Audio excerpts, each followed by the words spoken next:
They say happiness comes in waves, but beyond this beautiful wave of Yokri River lies the nefarious activity that has bedeviled the nation's economy, one of several scattered across the South-South region.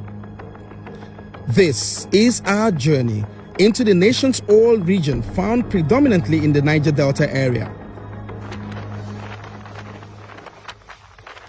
In 2014, on these waters, my crew and I were crudely held hostage while chasing an aborted gas project in Ogidigbe. 8 years after, we return to these axes, and our destination is the home of the man regarded as the strong man of Gwaramatu Kingdom, High Chief Government Owezide Epamupolo, aka Tompolo. His mien may not easily give him away considering his perceived capacity. He sits with me and speaks to his commitment to a better Nigeria, his determination to crush any group wanting to truncate federal government's effort at protecting the pipelines, and his optimism on a rebound of crude oil production numbers. A lot of people are now running helter-skelter because they know that there is nothing in this country concerning the River Rhine that I don't know. The people in Imo, River State, we are all brothers and friends. So once we discuss and agree, and that is the more reason why our people in River State, maybe they are going to start any moment from now. Once they are fully engaged, and then we'll now still call the security people to call their people to order. Once that is done, then we are good to go. He's not done yet. He makes this weighty allegation. When you are coming from Warri, you see security as put all over the places. If you look at the whole setting, where this illegal bunkering is taking place, if you have one Navy gunboat, one Army gunboat, the extreme end is where the real bunkering is taking place. To get the job started, about 17,000 locals have been brought, briefed, and deployed across the region. To understand the scale of work, we join these young men who are currently providing intelligence about the diverse and difficult terrain of the region to government security agencies. It's a journey that takes us sometimes into the night, speeding and bumping through the unending sea waves just to arrive at locations called camps, where vandals operate by making careful but illegal insertions onto crude lines, traversing the soils of the mangrove swamp and beneath the sea, connecting them through pipelines into reservoir tanks constructed in the bushes where they cook the crude to get diesel, kerosene, and empty the residue onto the environment. Wow.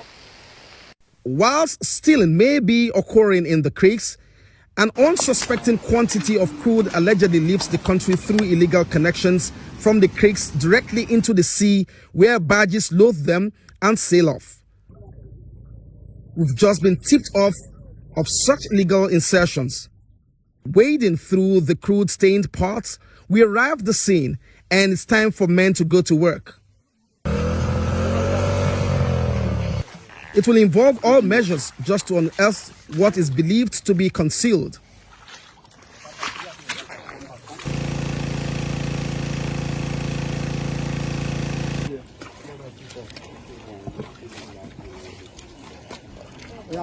After hours of work, what do we have? Look at the 3 pipes here. Now you can see the 3 pipes clear here.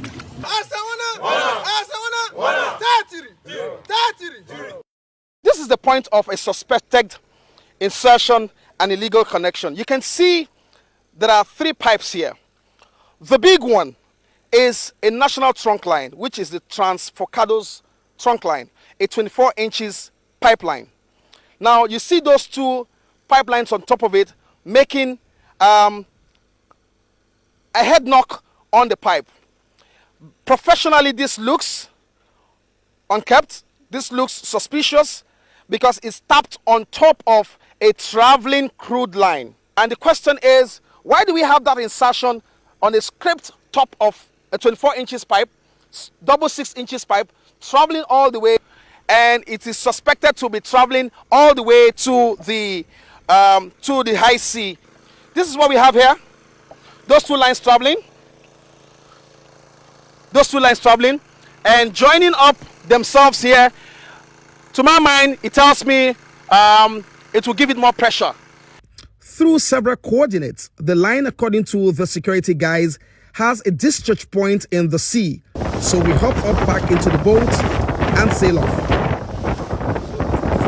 The river that they rough. So what was this platform? They will lose this knot and remove it. They remove the flash. They keep something here to cover the flow of oil. So if they take it now out, then the oil can flow. Is this about to become the biggest crude heist in federal government's bids to crush oil thieves? Most definitely, the last shouldn't be heard of what security operatives here suspect is a major unaccounted offshore fleece point of Nigeria's crude oil. Olu Phillips, Channels Television News.